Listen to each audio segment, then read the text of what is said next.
Written 10 years after Married Alive, Leather Wings by Marilyn Duckworth is a very different kind of story.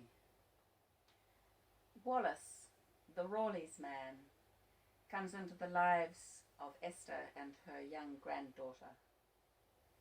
Prepare to be entertained and challenged. Esther is in trouble with Donald. She has done just what she promised him she would never do, mislaid some papers at home where they had no right to be. It was days after she smuggled the 2 box files back into the office that she discovered the loss, and now, suddenly, it is important that she produce the folder instantly. "I'll go home and look," she whispers, keeping her eyes down and aware that people could be watching her through the glass. "No, you won't. Mr. Finn's waiting on that other report. I'll have to think of something to stall them downstairs. Oh, God, Esther, I don't need this." Esther's eyes start to water. She hasn't yet had a chance to talk to Donald about the HIV scare concerning her grandchild. She prefers to think of it as a scare until they take Jania to have the tests done. It might not be real, but the possibility of tragedy haunts her, and she doesn't need this any more than Donald.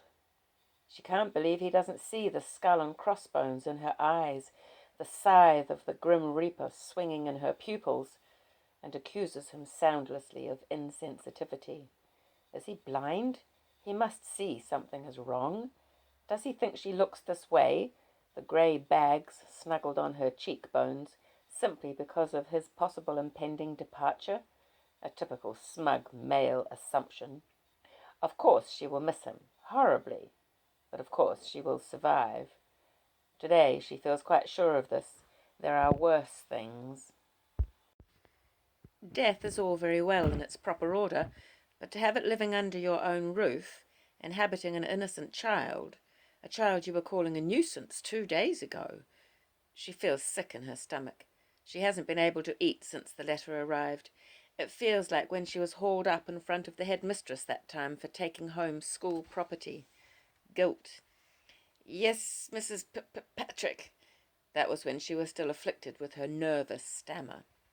"Don't draw attention to it," she'd overheard her mother whisper. "It's just nerves." At school, when they had group reading, the other girls in her corner would mimic her. Perhaps her stammer will come back now with all this going on, and serve her right.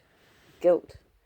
As if she could be held responsible for the defection of a foreign hospital, or more to the point, held responsible for not loving the child enough. Esther feels superstitiously that love can immunize against disaster. Is this what is wrong with Rex's heart? A low love count? Esther's fault as well? She nearly didn't come into work today, wishes she hadn't. She takes a breath, and somewhere in the middle of it, a paroxysm of despair chokes her. Shockingly, the water in her eyes overflows. She turns her back on the glass partition and scrabbles in her skirt pocket for a tissue, which isn't there. "For God's sake!" He kicks a chair so that it faces away from the window. "Sit down and look as if we're doing something useful. Here." He has tissues in his desk. She knows this, but they are for the younger, sillier staff, not his middle-aged mistress. He hands her a tissue and a computer printout with the same hand as a covering device, positions himself alongside her chair, and leans in with his ballpoint to indicate some fictional point of interest on the printout. He is good at deception. She shouldn't be surprised at this, having taught him much of it herself. But it does occur to her to wonder if he has ever practiced it against her. "All right." "It's not you," she explains, still nasal with tears, but dry-eyed now. "We had some bad news from Canada. I can't tell you here. I wasn't crying at you." "Okay, well, I'm sorry to hurry you, S, but there really is a rush on. Don't worry." He is watching her dab fingers at her eyes. "You look fine. I'll think of something to stall Finny, like I said. But find that folder, love, okay?" "I will." She sits at her desk and dozes in front of a spreadsheet. There is no time to slide off to sleep, but she so nearly does. Her mind invents a nightmare in which Jania has cut up the file, given it doors and windows, and moved in a family of dolls fashioned from Fimo. Next time she will take nothing home until it has been saved onto the computer, floppies too, and certainly nothing with an original signature. At least 3 o'clock is nearly upon her, thank God, but she will be going home to face Jania, whose presence weighs on her now with quite a different sort of pressure, who can't be put aside any longer, like a library book she doesn't find engrossing enough. Now Esther can scarcely look at the little girl without a sting of apprehension and sorrow. Remorse, too. It is as if Prue has come back into their lives again, scowling at Esther, her mother, crooning at Jania, her child, demanding action. Even Martin, the child's father, has made his voice echo in the house, repeating over and over that phrase in the letter she doesn't want to think about. They have to think about it. Rex has organized himself to ring the hospital and set up tests. Suddenly, in this situation, he is the strong one, which is a surprise. He wants to know the worst, can't wait. Of course, Esther will recover. She will be strong again soon and tell everyone if they are doing it wrong or too slowly. She has worked too hard at being efficient, at managing, to let it all slip now. How long before a result can be expected? She thinks she remembers hearing it was 2 weeks. She'll wait no longer. It seems an awfully long time. You could die of fright in 2 weeks. At least she knows enough about AIDS to feel quite secure about her own and Rex's health. They don't make a habit of sharing toothbrushes or floss. Will she have to tell the school? Will Jania have to know? If she develops AIDS tomorrow, how long will she have? There are 2 kinds of virus. Esther saw this in the paper recently. One is a lot worse than the other. Would Jania have lived after the accident anyway, without the blood transfusion? How many cases of infection have been reported from that hospital? Why couldn't she have had that accident closer to a decent hospital? Last night they had tried to ring Martin, but he wasn't answering his telephone. Perhaps he has deliberately gone out, away. He has typically chosen the coward's way of conveying the poisonous news, what you could call a poison pen letter. He claims to be checking out the possibility of flying to New Zealand, but Rex and Esther know Martin and will believe this only when he arrives on their doorstep. It is illogical, but she can't quite put it out of her head that Martin is in some way responsible for the danger threatening his daughter now. If he had dressed differently, washed his hair more often, been a plump, respectable assistant bank manager, would she have felt like this? She isn't being fair. She certainly isn't being scientific. It is not Martin's blood that might have contaminated his daughter's. But she guessed Martin was trouble when he came over that first time for the wedding with his hair in a ponytail. He dressed like a Mexican rather than a Canadian, a fine line of blonde moustache above all those long teeth, and his thin yellow hair trapped in that greasy ribbon. Black trousers, too narrow, and then the boots. He wasn't as tall as he wanted to be, obviously, or he wouldn't have needed those expensive tooled boots with heels. Esther has nothing against unconventional dresses, nor against long hair on a man, although it seems pathetically dated, surely. She thinks she could have forgiven him his style of dress if he had had a better effect on Prue.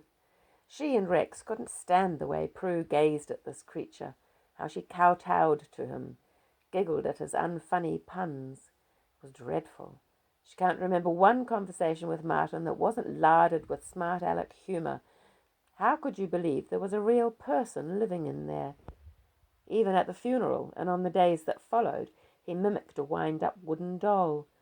When the jokes had fallen off his face, it was as if he had no other expressions available. His mouth moved. His thin moustache went up and down as he spoke. But where was the real grief? Sometimes he wiped his cupped hand from his nose down over his chin.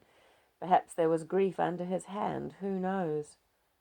At other times his big round eyes stared at you while you were talking. Stared so hard you knew you weren't really there in his line of vision at all. Perhaps he doesn't trust us? Rex had asked Esther once. Trust us? Esther was shocked.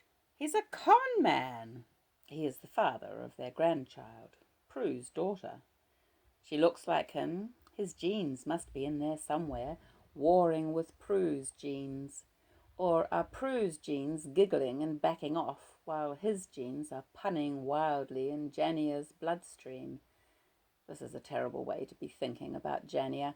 Esther reminds herself of how her spirits lifted in a curious fashion when she had caught sight of the child, newly arrived at Auckland Airport, shepherded by a woman flight attendant.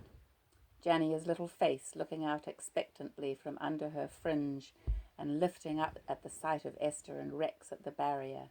It had given Esther an unexpected jolt, as if she were almost pleased at the prospect of 2 years in loco parentis. She wanted, at that moment, clumsily hugging her, to do her best for Jania, give her a happy time she could take back to Canada with her in her suitcase. Of course, reality struck in a very short time, once Jania was installed in the house and her high voice ringing out. She has this very high, piercing tone, nothing like Prue's sweet, childish voice.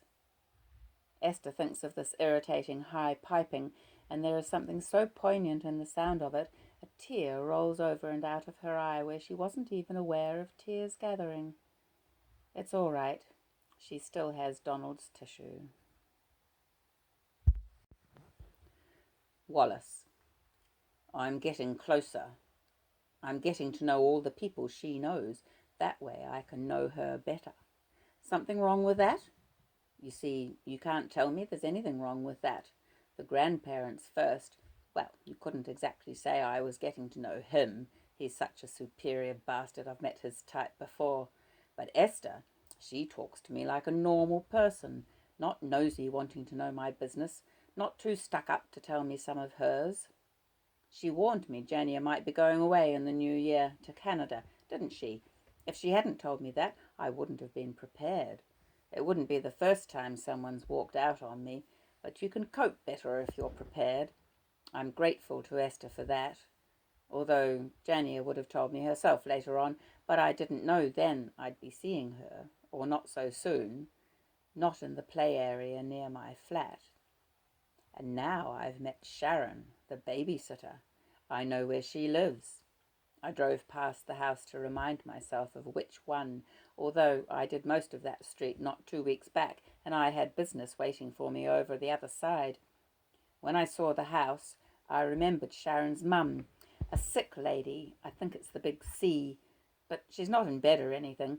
She likes people calling, you can tell. She wouldn't be put out if I called back early and had a chat. Sharon might have told her something about what goes on in that house with Jania. Something's going on. Rex picked her up from school the other day. He never does that. Neither does Grandma. No one picks her up. She walks to the bus stop with the other bigger kids, that's all. What I do is go to one of the shops over the road from the school. There are several shops, so I don't have to use the same one every day. Of course, I don't go every day, but often enough. The fruit shop, the chemist, the dairy, the grog shop. There's always other people, especially in the dairy. All the school kids go in there to spend their pocket money on lollies, so I'm not conspicuous. I was browsing at the magazines this day, reading Metro, pretending, and I saw him turn up, walking, and go inside the school gate. Gave me a nasty feeling. Why was he doing that? I thought for a moment he was on to me, suspected me, that is, of hanging about. It made me feel quite angry. I dropped the magazine and went and sat in my car with yesterday's newspaper and hoped they'd walk past me. It was the obvious way to walk, but they didn't. Instead, they only got as far as the first lamppost when she arrives, driving past me in a green Datsun. I watch her in the mirror, opening the car door for them to get in. I can't hear what they're saying, but she doesn't sound happy. I thought they must have had a quarrel. I drove back quick sharp towards Kumara Street, going the short way to get there first. I'm not sure what I had in mind exactly. It makes no sense, some of the stuff I do. But, like I say, it's the devil in me that can't do things right. I certainly got this wrong. They weren't there, and they didn't arrive either. She'd left the garage door up. She must have been in some sort of state. There's a good remove wardrobe and other stuff in there. It could get nicked. I had to believe they'd gone off somewhere else and mightn't be back till much later. Perhaps they'd gone for the weekend. It was Friday. I felt hollowed out, whacked in the gut.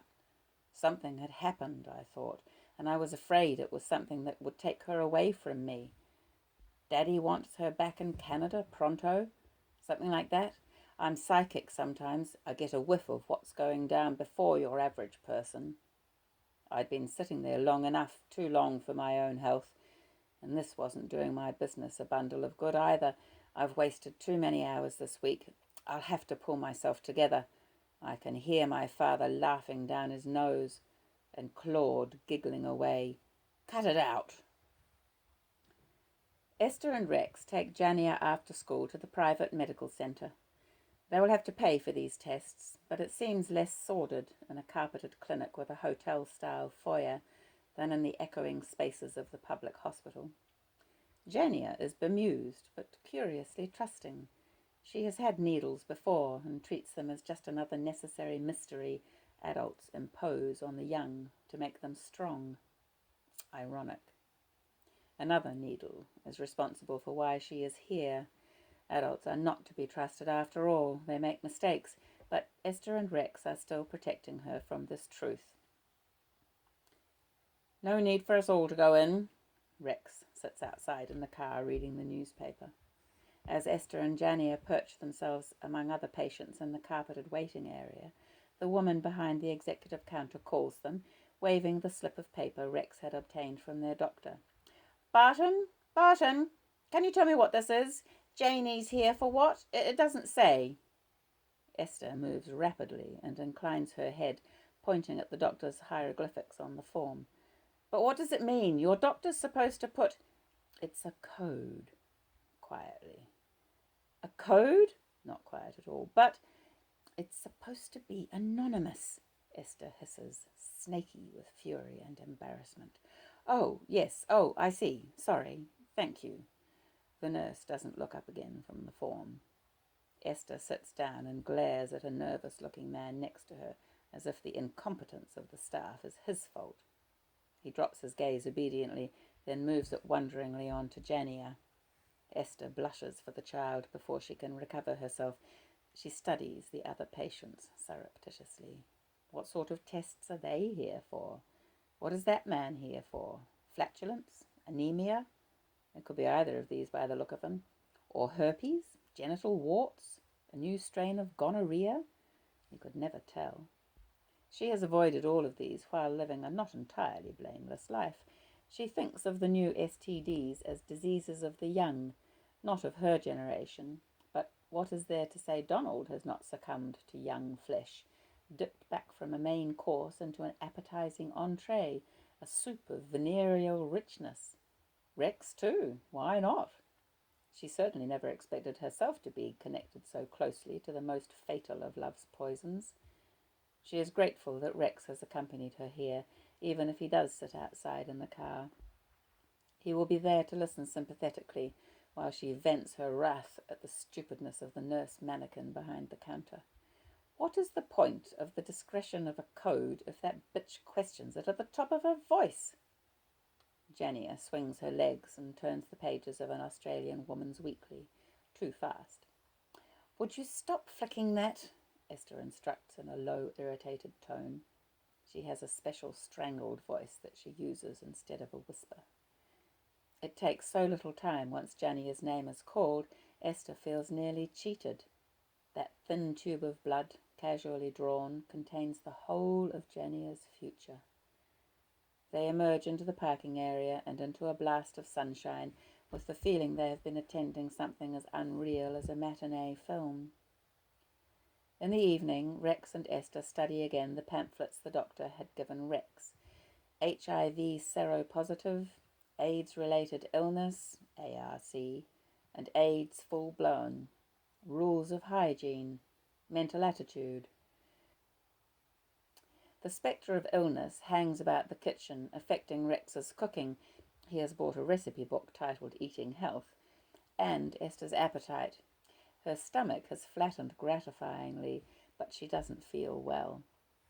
Jania eats as robustly as ever, but of course she is worryingly thin. Never a worry before, but now. And then, before the test results are back, she catches a cold.